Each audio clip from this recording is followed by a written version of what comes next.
Welcome to Coffee and Poets at Naked Lounge, 8th Street in Sacramento. Produced by Insa.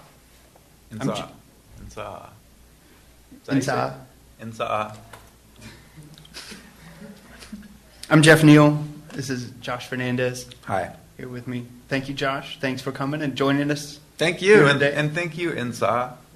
You're welcome. I feel like the tables have turned. You're a guy who, at times, written articles and interviewed people. Now you're getting interviewed.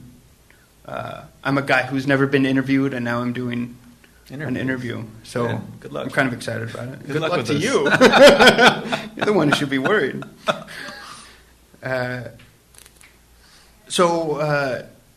You've been writing for a while now. You've had readings. You've got a very cool book of poetry out there. You've got some good reviews, both in print and from people that I've talked to. What was it like kind of finally coming out with a book?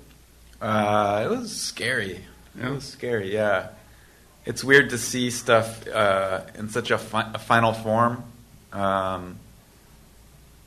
Usually with writing, you can just change it whenever you want. You can edit it. You can throw it away. And then when it's in a book that's been distributed all over America and sometimes overseas, that's it. It's done.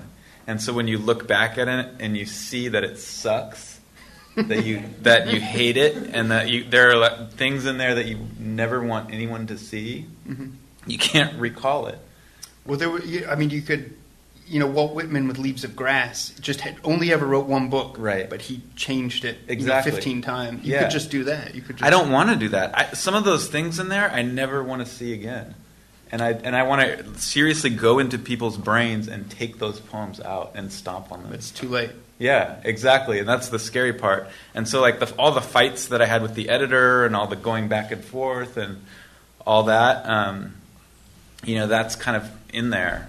Some of my wins are in there, and then some of my losses are in there. And I've heard you talk about this one time before about how the editing process in particular, and how the editor had suggested certain changes and demanded certain changes. I don't know exactly what those are. I saw you do one reading where you were reading all the poems out of the book, and then for one of them, which is I think a big poem for you. Yeah. You said, I'm not going to read this one out of the book. And what kind of changes were suggested?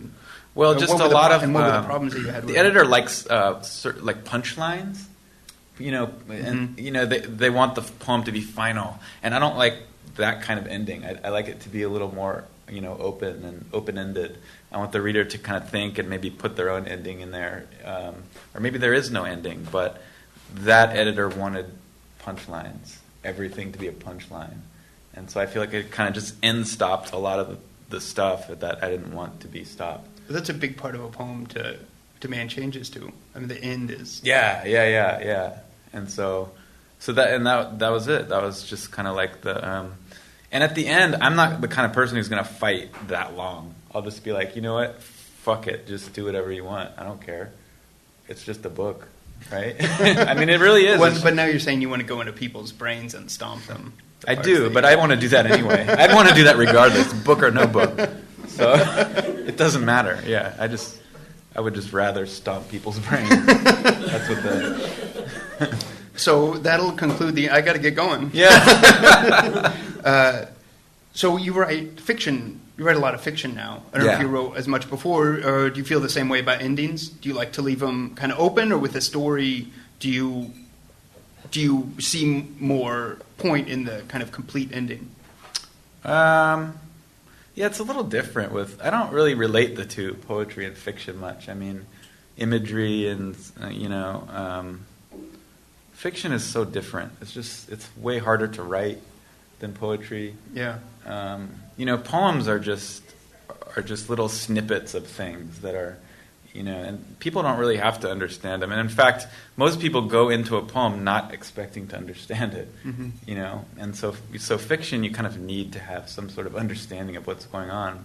Otherwise, people just stop reading. Exactly. Or people will stop reading, right? You invest more in it. Right. And so, which is why a lot of people just stop reading, like Faulkner. They just stop halfway through. They're like, I don't get it. But, yeah. Are you saying you stopped reading Faulkner halfway through? maybe about 15 times. Yeah, exactly. That's exactly what I'm saying. Do you have a problem with that? No. Actually, I just read my first Faulkner book. Yeah, but I mean, until I had to read it for grad school, and then I was like, okay, I kind of have to read it now. Yeah. But if you're not in grad school, you don't need to read Faulkner. So you don't really relate the two. I know that you had told me, or I mean, a lot of your poetry, both from what I've read and from what you've told me, you made a point of making complete sentences. And poems don't have to do that. Right. You know, that's a choice. But that is something that makes it more story-like. And your poems a lot of times do tell, very short stories about yourself or about a fictionalized version of yourself. Yeah, right. Yeah. So are you kind of doing the same thing, just in a longer form, or sort of? Yeah, with like kind of an arc in there somewhere, and you kind of really have to think about what's happening in the story. Like who's learning stuff. Their characters have to learn stuff. Your characters have to change. So there's a lot more to think about in fiction, I think. You said you find it harder to write. I do, yeah. And it's partially because my attention span is so short that it's hard for me to pay attention for that long when I'm writing. So you have to spend more time on it. Yeah. One of somebody you told me before is one of your favorite writers, whose name I can't recall. He's a farmer. He's a farmer guy. Writes about the earth. No doubt you'll come up with it based on that. Exhaustive. Jesus? He was a carpenter. Whatever. I don't know. I haven't read the Bible either. All right? I stopped halfway through the Bible, too. That's it. You got a long way. You got through the whole boring part, basically. Mm-hmm. Yeah. So I stopped at the sodomy. Oh, so you didn't get halfway. No, that's halfway. That was good, though. Just kept rereading that part. Yeah. Never got any farther. This is good. So you grew up. I'm not real clear on your childhood. I've heard you say Sacramento. I've heard you say East Los Angeles. Was it kind of back and forth, or? Well, it was back and forth between actually Boston and California, and okay. My grandma grew up in East Los Angeles. So you just went there to visit? Yeah, exactly. Oh, okay. So yeah, it's been kind of like a little triangle, an American triangle. It's a big triangle. Boston's pretty far. It's a big triangle, yeah. So is there a place you think of as home? No. Well, they say you can't go back there anyway, so. Yeah, right. No, I mean, I don't feel like I'm a Bostonian anymore. I don't have an accent, and I don't. I mean, I remember it fondly, but not too fondly, and the weather here is great. But it's kind of boring here in Sacramento, I think. Although a lot of people argue with me about that. This is a shithole, I think. I feel like Sacramento is a shithole. So why do you live here? I like shitholes. I like shitholes, and I wish people would embrace the fact that it's a shithole. I think the reason why Portland, which is also a shithole, is so successful is because people like the fact that it's a shithole, and they embrace the fact that it's a shithole. In Sacramento, we're trying to be something else that we're not actually able to achieve, right? Like we're not going to be a world-class city. We're not on the coast. How could we? No, we're not on the coast. And so if we just embrace the fact that we're like some uneducated scumbags living here. With a high concentration of politicians. Yeah, exactly. Then I think we would be more comfortable as a city. But I like it. Do you feel like the city has some kind of cultural identity? I mean, arts identity? No, not at all. Do you think other cities do, or is that just something that it looks like from the outside because of who gets famous? Yeah, I mean, I don't know. Like the metropolitan cities, obviously New York has a huge art scene because that's where, that's where everybody lives. It's where everybody lives, right? And then when people make it in Sacramento, they move. Right when you make it, you move. You move to L.A. or you move to New York. Or right before you make it. Or right before you think you're about to make it. Right, yeah. And then you come back. You come crawling back.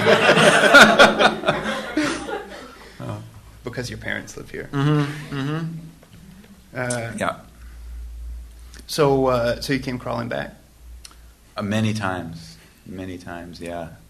Happy to have you. Thanks. So you teach? I teach. You're kind of the man now. I memean, the establishment. The establishment. I am the establishment. Yes. How's it feel on the other side? It's good. I like it. Yeah. I don't feel like a teacher. I don't feel like I have a job, really. I just kind of go in and hang out. Because they don't pay you? Or? Yeah, I do it for free, like Jesus. Yeah, it's just kind of a natural progression from, writing, journalism, having to talk to assholes all day. And then you kind of, that's what journalism was to me. It was just talking to assholes. How many assholes can you talk to in one day? And it was a lot. And so it's the same thing with teaching. It's like you go in and you have all these crazy-ass students who are there sort of to learn, sort of to give you a hard time, and sort of just because they're fulfilling some obligation that they said they would do. So, and it's weird. It gives them this strange attitude, which is really fun most of the time. And they're crazy people. Students are insane, especially like the little ones who are like 17, right? And this is their first year of college, and they're just so weird. And that's why I don't feel like it's a job. Is just because sometimes I just go into the classroom and I just look at them like, oh my god, your brains are weird. Your brains are just so weird because they're not fully formed yet, are they? Their brains? I don't know. I don't know when that happens. So are most of them there because they're really interested in writing, or do you teach a prerequisite? No. I teach a composition, essay writing. So they're not there because they're interested in writing at all. They're there because they weren't very good at writing and they didn't pass the test. That, or they're just taking a series of classes to get out of English to fulfill their, English requirements. So. Yeah, so it's interesting. It's a challenge. Like a lot of engineering majors and science majors and things who don't understand writing at all. Like why they have to do it, how to write an email they don't know how to do. Which is weird because they've grown up with computers. Yeah, but they still, they just have the most basic means of communication. So, yeah, it's a challenge, but it's fun. I like it. Do you think that's what you were like when you were their age? I was worse. I was on drugs. I was a drug addict, so I was worse. So like anytime I tell them a story about me when I was their age, they're horrified. They're absolutely horrified because I dropped out of high school. I wasn't even in high school, so they're like, they didn't even know that was an option. I'm like, yeah, you can drop out of school if you want. Do it. And then in next week's class, there are half as many of them. Yeah, and like so. The other day I go into class and they're all tired. I'm like, God, don't you guys snort Adderall? And then they're like, and it was a joke, right? And it was like a joke, but they didn't take it as a joke. They're like, what is this Adderall you speak of? And I'm like, fuck. And I had to explain Adderall, and then I had to explain why it's bad to do Adderall. Explain the benefits. Benefits, and then, yeah. So I'm probably not a good teacher, but keep it interesting. Yeah. So when did you get back into getting schooled?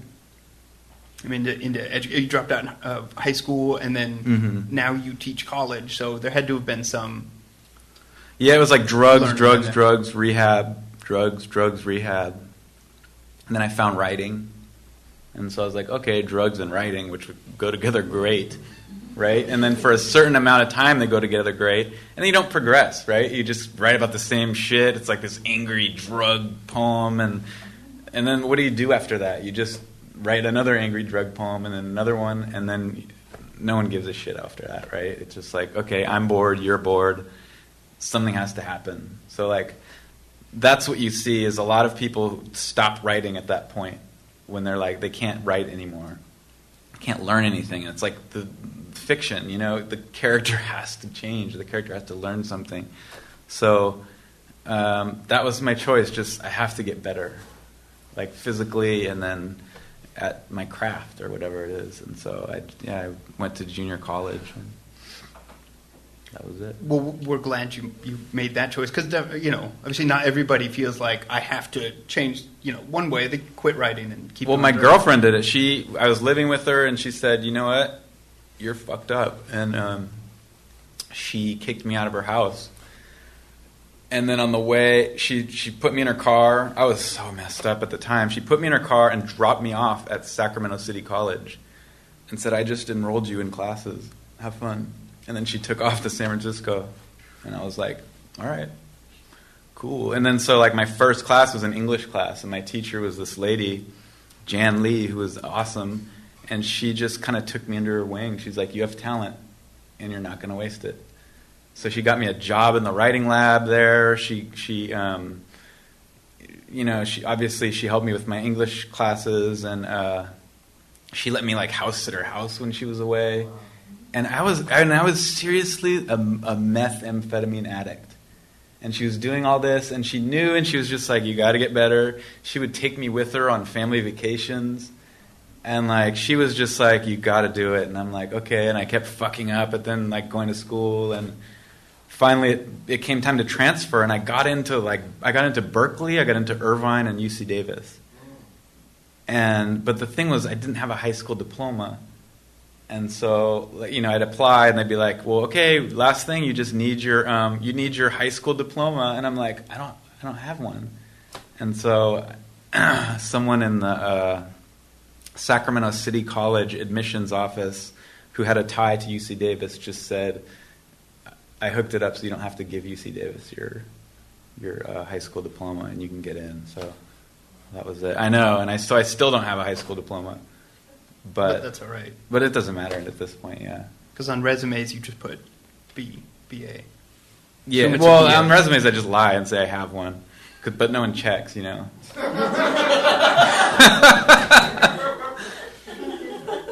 Right. So if the place where you're teaching hears this interview, are they gonna?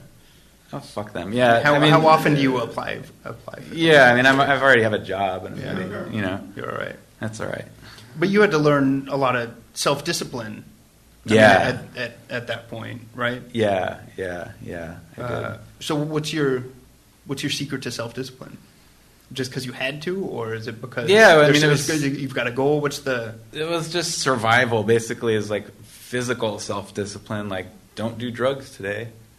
That was it. And like, see if you can go one day without doing drugs or drinking, which is almost impossible for an addict. But that was it. Like, I wanted to get better. That's it. And like, I wanted my writing to be better, and that was basically it. I wanted my writing to be better.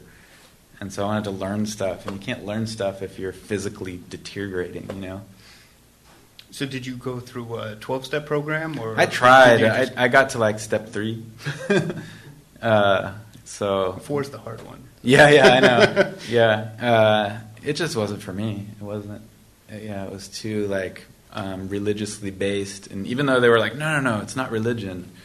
Yeah, it's religion. Yeah, no, it is. Like, higher power is not in my future. So I just did it cold turkey. I started running, and so like that helped me with discipline. It's like you can't go running if you're hungover, and you can't go you can't exercise if you're fucked up. So yeah, that was it. When I knew you, but not very well yet, I remember I was doing the local marathon, and I was doing a relay. And I got the relay on the last leg. Oh, yeah. And you have a different colored bib if you're the relay people. And it's when I was at my chubbiest, my least in shape. And I hadn't really trained for it. Like, I told myself I was going to go train. I'd go out and run around a couple of blocks, be like, I'm tired. And then I had to run like 6 miles, you know. And I remember how struggling. It was over was it the Sac State Bridge, or the bridge by Sac State, which is kind of a hill. I mean, not really. I had the downhill. Right, I remember that. It was kind of a hill, and then you kind of go, traipsing past. Like, oh man, that guy can run. At that point, it'd been like 2 miles. He can run 2 miles better than I can. And then I was thinking about it later, because it took me a long time to run those. I was like, his bib was not the same color as mine. He's been running like 20 miles. And he was just kind of prancing. Yeah, so you run a long way. Yeah. You don't just go out running. So what's the farthest you've ever run at a time? Just a marathon, 26.2 miles. That's a long way. Yeah, that's a long way. Do you still run that far, or was that kind of something you wanted to do and now you've done it? I've run 6 of those, and then I'm doing another one in July. That's not a great month to do a marathon. It's in Oregon, though. That's all right. So it'll be better. Yeah. Or Australia would be. Yeah.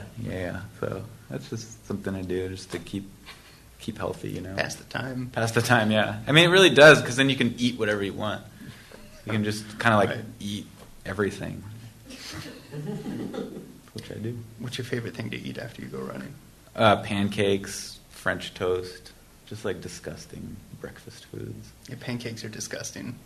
Well, the ones I had today were apple pie pancakes, which were just like, it was like vanilla butter, apple pie crisp and stuff. And it was just basically an apple pie crushed up onto a pancake. Yeah. That sounds good. Yeah.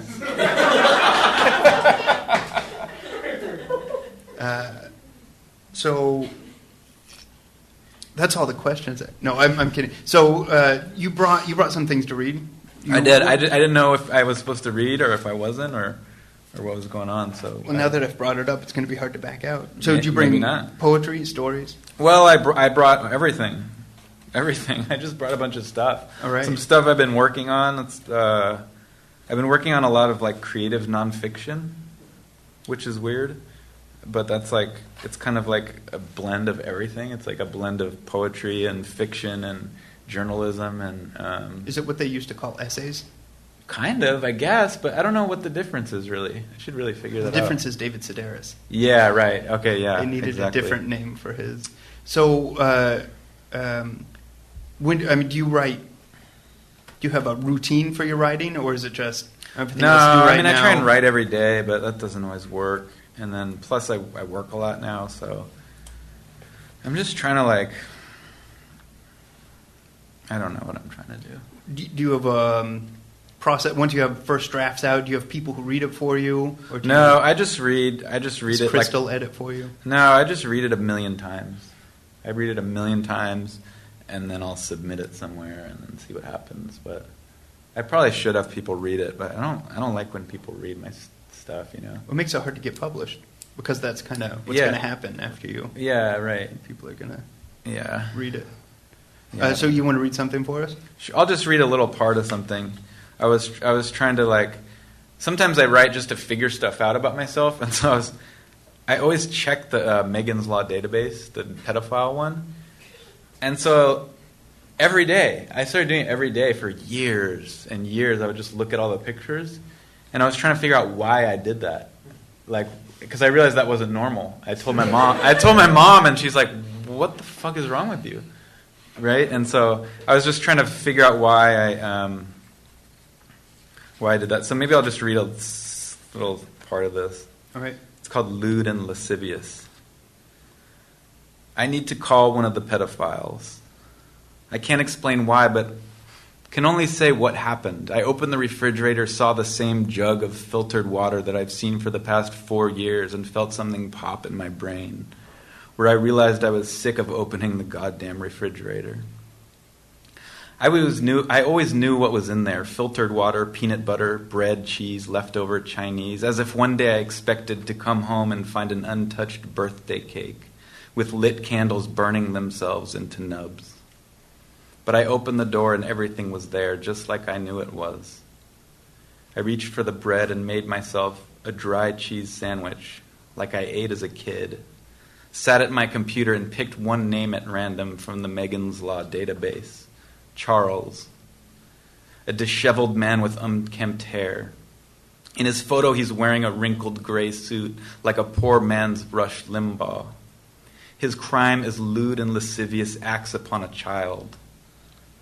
When I type his name into Google, there are many results. He's a writer, a pizza maker, a veteran, a lawyer, a mechanic, a teacher, a priest. I narrow the search by typing in his area code next to his name, and there he is, Charles's phone number, right in front of me, like a $20 bill folded neatly on the sidewalk. I take a few deep breaths and dial the number. When the phone rings, my hands begin to tremble. Almost every day for the past 4 years, I've searched the Megan's Law sexual offender database. The website is set up so you can search by location or name when there's a map marked with blue dots to indicate where the offenders live. When you click on one of the blue dots, you see the offender's picture, a physical description including tattoos, their address, and their crimes, which range from public indecency to kidnapping and rape. I always begin the search in my Del Paso neighborhood, which occupies a poor gang-infested corridor of North Sacramento. It's a ghetto in the classic sense. My neighborhood is riddled with so many blue dots that in certain places they're stacked on top of one another. If you didn't know better, glancing at the map would look like a rich terrain of royal blue castles, when really my neighborhood is an off-the-grid haven for sexually depraved misfits. Recently, to my surprise, I found my neighbor James, a sad-looking black man who reminds me of every grade school janitor I've ever seen growing up in Boston, fat, bald, and unimpressed with everything. His saggy eyes and ashy brown skin weren't sinister, just tired, so his crime, kidnapping and assault on a minor, seemed to betray him. Salome, a Native American with a Johnny Depp goatee and a ponytail pulled back like a samurai, lives just down the street. In his picture, he's wearing a tight necklace made of Buddhist prayer beads, used for counting meditation mantras. Salome was charged with rape in concert with violence and oral copulation on a minor. In my 4 years of clicking through the blue-specked map, I've examined almost every one of the 90,000 registered sex offenders in California. Sometimes by accident, I'll click on one I've already seen and remember him like he was a long-lost relative. In 4 years, I'd acquired 90,000 frightening uncles and aunts.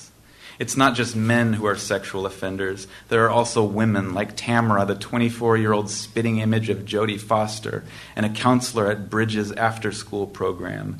It's at the school where she fell in love with one of her students, a young girl named Josephine. According to Tamara's court testimony, she fell in love with the little girl, and the little girl fell in love with her back. It was mutual, she pleaded.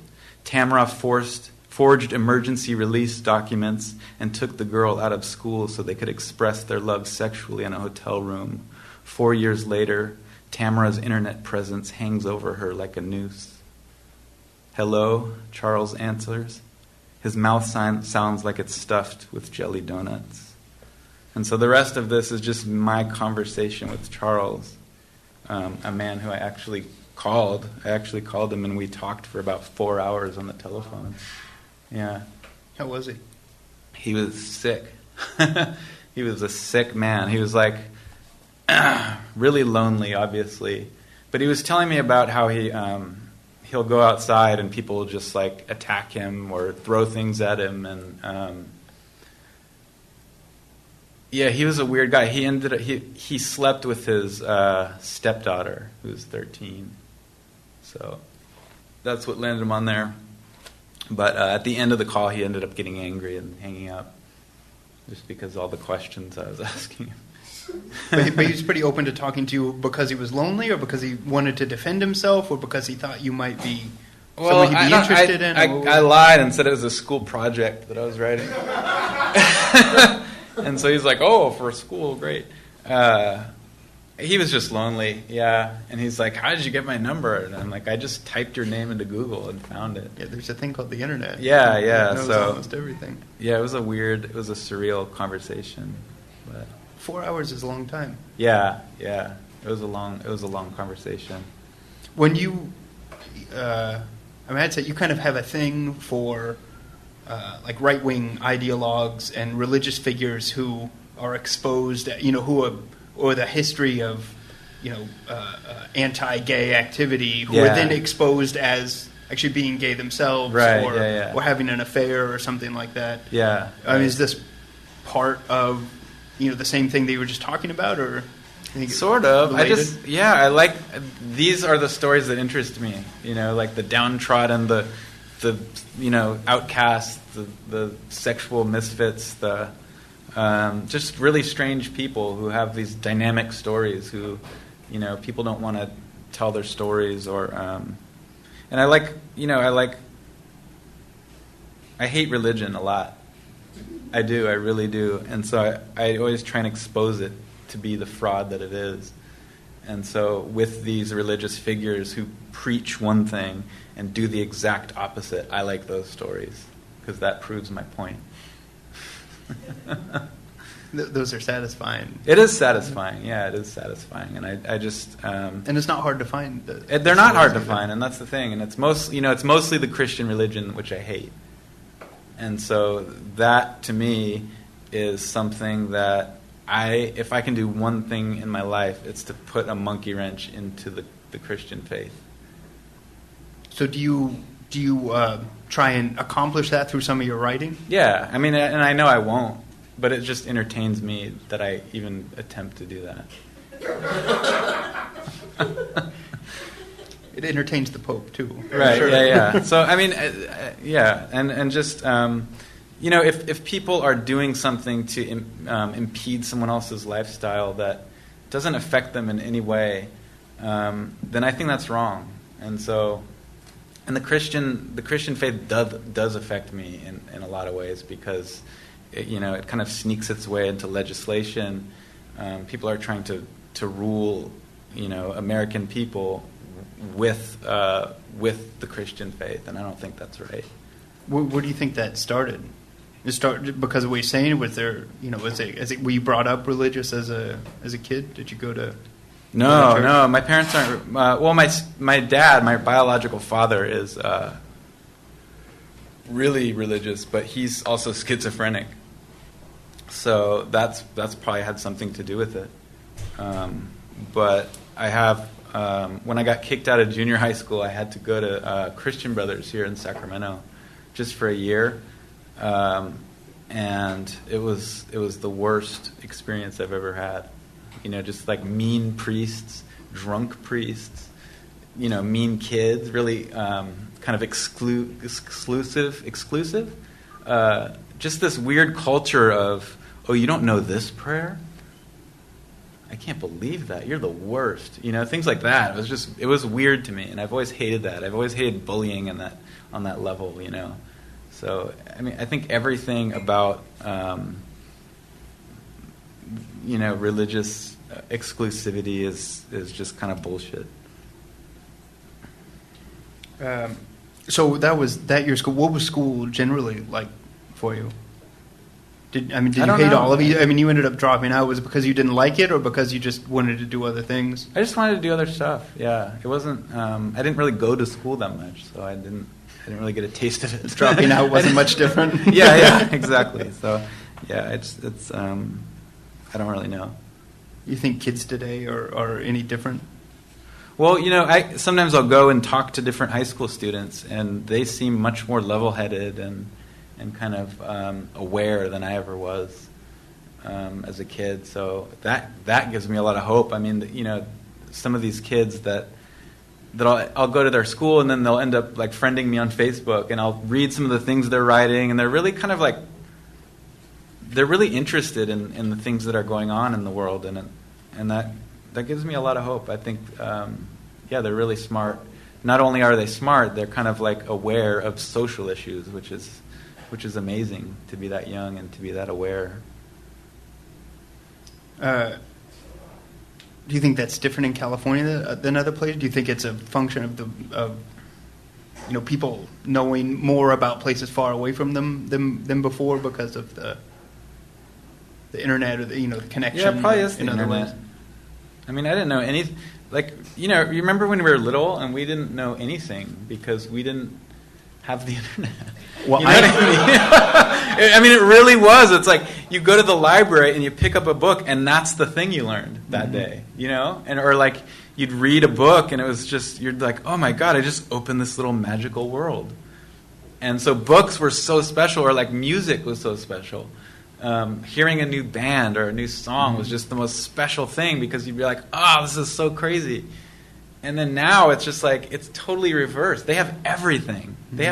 You can see anything on the internet. I mean, it's so weird. Google, you can just type anything in, no matter how sick and disgusting it is, and it'll come back with like 30,000 pages. It's amazing. What's an example of something you've typed in that was? We're not going there. We're not going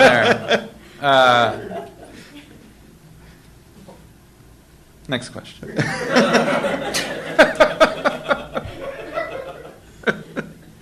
I just feel like I'm not getting the full internet experience. Really?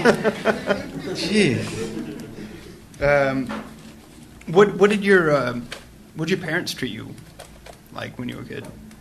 I had a weird childhood because my dad was a schizophrenic. He when I was 5, he kidnapped my sister and I and took us to San Diego after my parents split up. I mean, not San Diego, it's Samoa. Yeah. You can see the mistakes. No, I do it too. I do. Yeah. It's much like San Diego. I went to Eureka, Trinidad and Tobago. Which was weird. I'm sure that fucked me up in some way that I don't even know yet. You know what I mean? Well, you say kidnap, but was it? I mean, it wasn't like in the middle of the night thing. It was just he. No, he's like, he took us, and my parents had to get the FBI to get us back. My mom did. Mm-hmm. And so that was like a huge thing. But then after that, my mom got remarried, and I had a fairly normal childhood. I was like an angry kid, but who wasn't? You were a kid. Yeah, all kids are angry, I think. So it was fine. It was good. It was like a middle class, normal life. What do you think moms ought to act like? What should moms act like? Yeah. Wow. I told you I was going to ask you before this interview. I was studying. I was like, okay, what are the questions he's going to ask me? And actually, that was the question. So I'm totally prepared for this. Let me just flip through my notes and see. No, that's the lewd and lascivious story. Moms should be supportive of everything their beautiful, intelligent sons do. Even if it seems like they're ruining their lives and going off the deep end. Well, do you feel like one of the reasons you were able... I mean, if I can summarize a little bit, what you were telling us earlier, you were ruining your life, and then you got it turned around, and everything seems good now. You've a stable life, a good job. Yeah. Do you feel like, not everybody that is going through that ends up that way? Do you feel like it was because of who you are or what was around you, or because, your childhood was okay, so you knew what it was like to get to okay? Yeah, I mean, it was everything. Part of it was luck. Part of it was luck because, addicts don't always just bounce back and they're like, I'm not an addict anymore, And who knows, in 10 years, you could see me on the street over there begging for change. But, it was just like a weird combination of stuff. Like, I have these really good friends who are all healthy and doing cool stuff. Like, I have a friend who's a doctor now.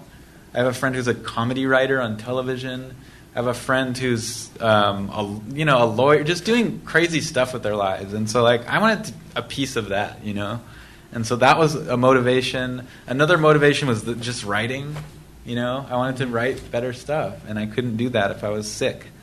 Part of it was I wanted to be able to teach kids, and you can't do that if you're not a whole person. So just a whole bunch of stuff. And my family, of course, has been cool.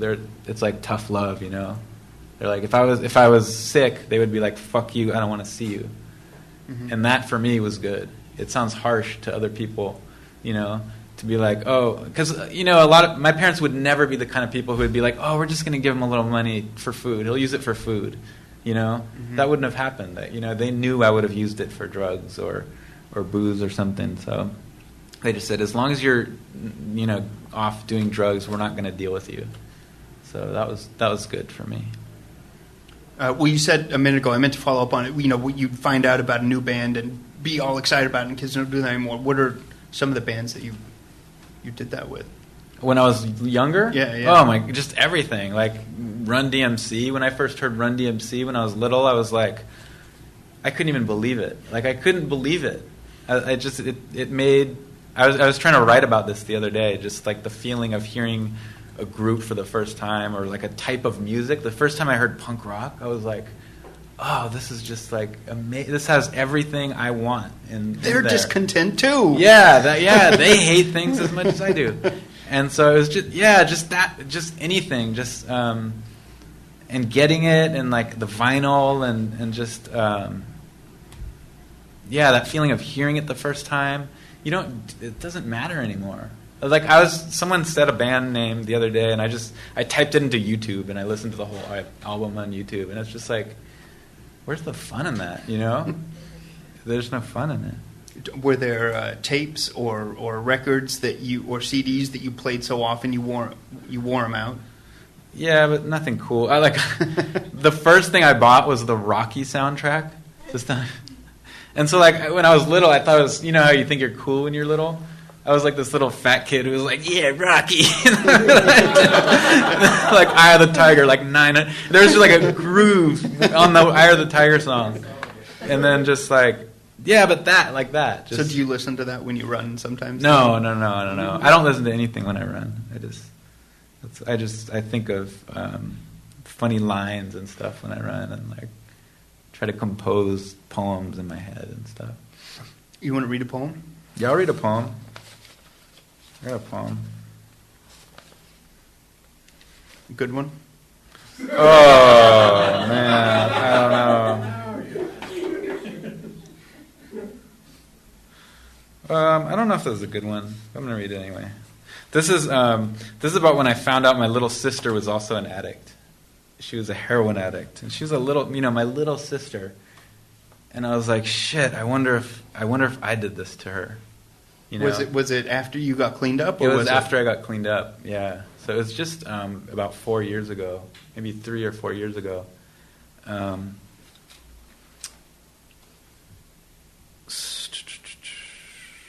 So I kind of just I wrote this actually as a letter to her, and I turned it into like a poem. It's called "This Thing Won't Kill Us." Mother pushes a glass of water toward my face. Drink it, she says. It'll pinken your sallow skin. She brings a plate of bread, roast beef, and grapes. Treat your body like a sacred place, she says. Sacred? I wonder, but can't think of anything. I try to vomit, but there's nothing inside. So I slip through the window to buy a dime bag of crystal. Money changes calloused hands. The glass burns black. Shards boil into liquid. The white smoke forms a speech bubble over my head. Treat your body like a church, it says.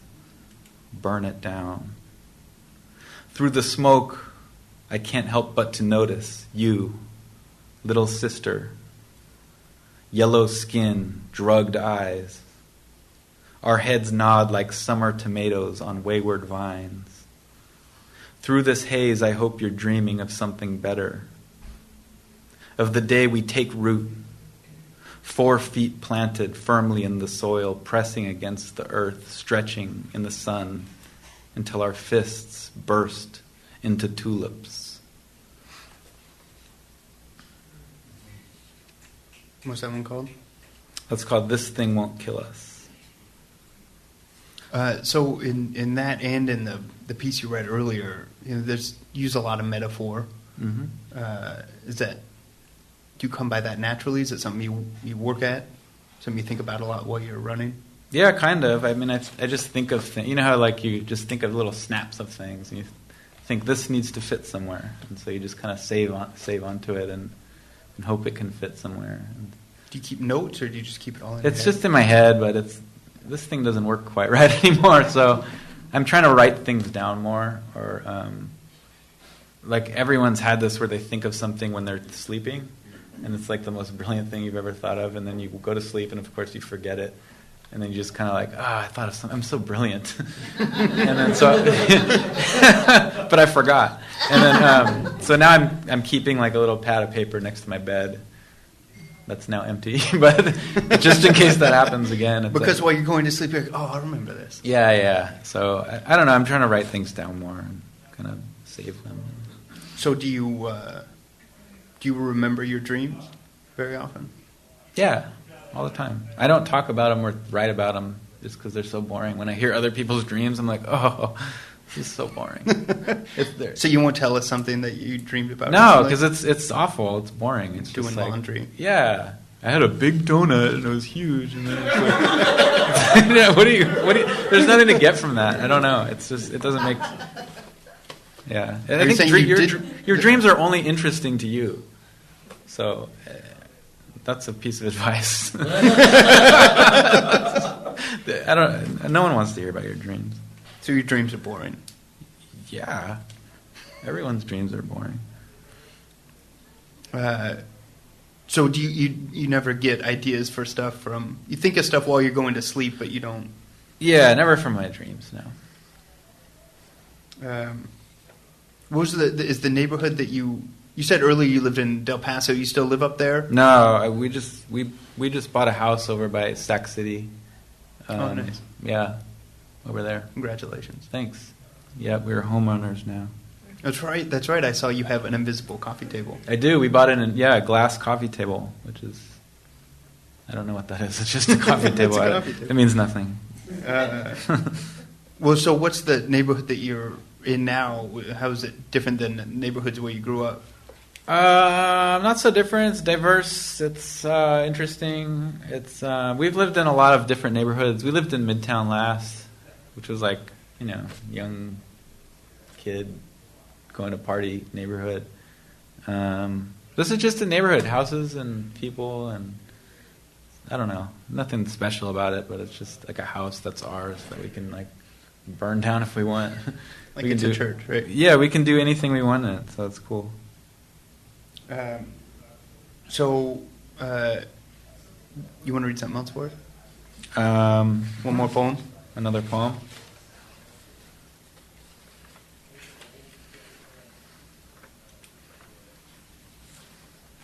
I'll read this one. This is about the old days. This is about wait. This is actually the irony of this is that there's a dream in this one. Boring. Yeah. It is actually a boring dream. Okay. This is about this one time. Oh my God! In my horrible days, these are awful days, but some of them were just. You know how when you're really out of control, there are some days that are just really fun, like just really fun. This was one of those days, kind of. I met this girl at a bar, and I had a bunch of cocaine on me, and her dream was to do cocaine on the top of a Firebird, a car. It was her like goal in life, or it she was dreamt like, about it that was at no. night? She's just like, I've always wanted to do this, and I'm like, let's do it. And so, but it was just like it was such a just like a scumbag moment. You know what I mean? But like at the time, I was like, oh, this is the best. It's called the Hymn of Meaningless People. Burned out townies fill the Q Street bar while the sun pushes further and further away. Sirens howl, a slight breeze sneaks upon the city. For meaningless people, everything seems important. As the edges dull and details blur, so we exist in a tornado of narcotics. I kneel in the bathroom around the toilet, lining rails with a blown-out MasterCard. The walls keep me from flying away. A girl and her ugly friend push through the stall, shove straws up their noses, and talk about growing up poor 1,400 miles away in Nebraska.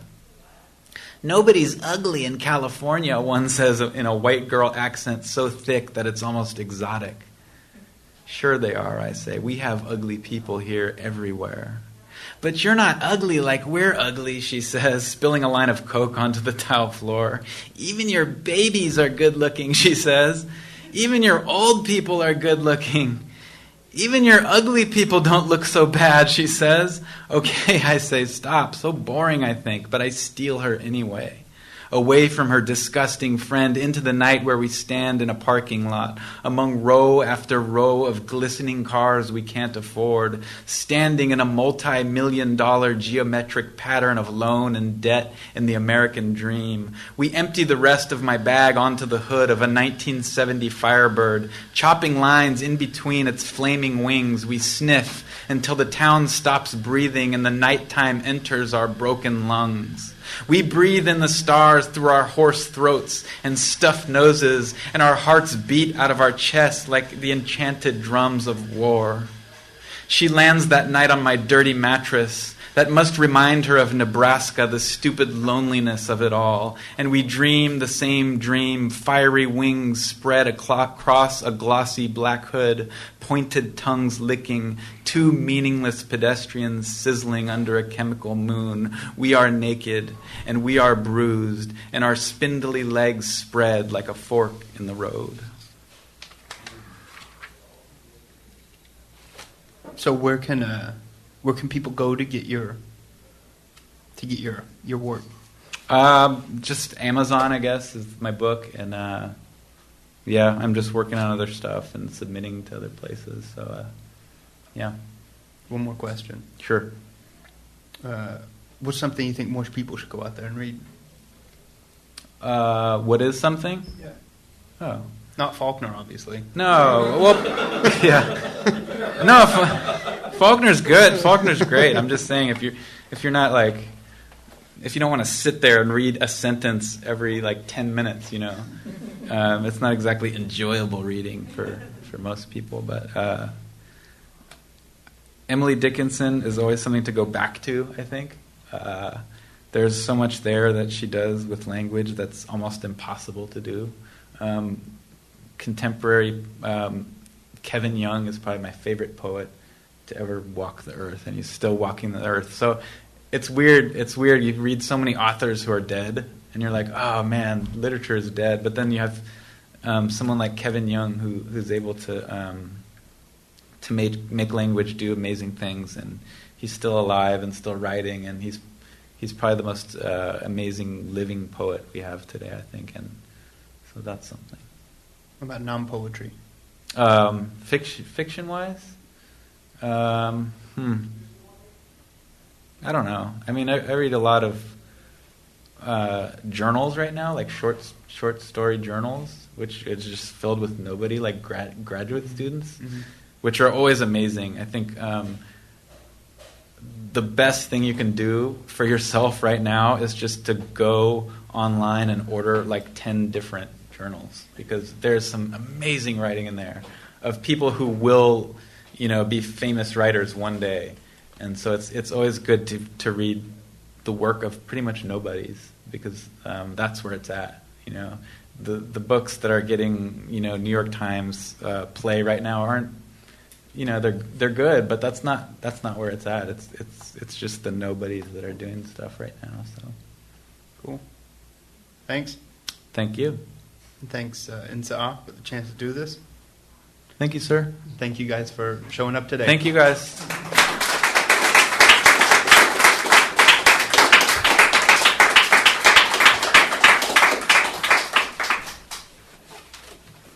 Once we're not on mic, will you tell me what kinds of things I should Google?